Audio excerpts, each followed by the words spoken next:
All right, so this is the first lesson of quadratic functions.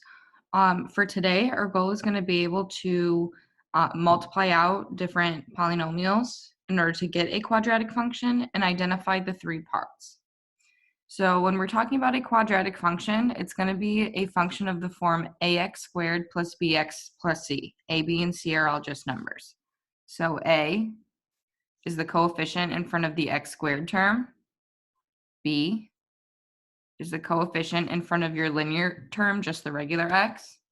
And then c is your regular constant. Sometimes you have all three. Sometimes one of those pieces might be 0, so you might not see it right away. So for these three examples, we want to multiply them out and then identify a, b, and c from our resulting quadratic function. So this goes back to stuff that we've done in Unit 1, just multiplying out expressions. So I have 2x plus 3 times x minus 6. So I need to make sure I multiply and distribute that all the way through. So 2x times x gives us 2x squared. Please forgive my bad handwriting. I'm writing with my finger. 2x times negative 6 is negative 12x. And then we got to distribute that 3. So 3 times x gives us positive 3x.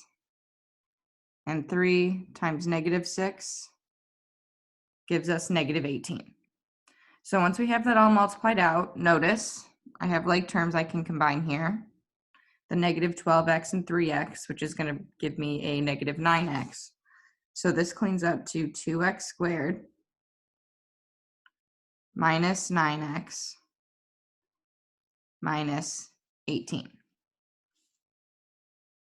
So when I go to look at my pieces for a, b, and c, a is the coefficient in front of the x squared term. So in this case, a equals 2. B is the coefficient in front of the x, your linear term. So in this case, b is negative 9. And then c is the constant, just the regular number all by itself. And in this case, c is negative 18. Okay, so multiply it out and identify your a, b, and c values. When we take a look at example 2, notice there's only one term that I need to distribute into the parentheses. So 3x times 4x gives me 12x squared. And then 3x times 7 gives me a positive 21x. And that's it. I don't have any like terms to combine. That's all I have is those two terms. So when I identify the pieces, a, the coefficient in front of the x squared term, in this case is 12.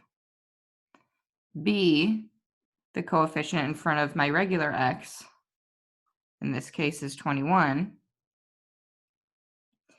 And I don't see a c value, a regular number all by itself. I didn't have one of those. So that just means that c is going to be 0. Okay, last example together. I want to multiply out the quantity x plus 5 times the quantity x minus 5. So same thing, go through distributing. X times x is x squared. X times negative 5 is negative 5x. Then 5 times x is 5x. And 5 times negative 5 gives me negative 25.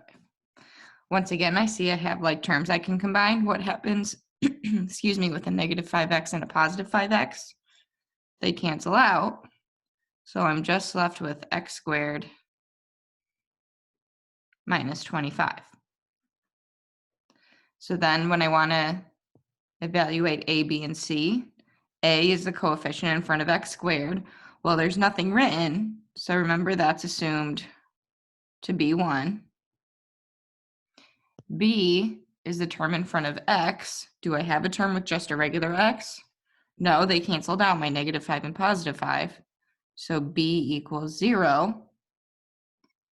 And then c, the regular number all by itself, is going to be negative 25. Okay, so those are 3 examples we did together. Please let me know if you have any questions. You have 3 to try on your own for your assignment.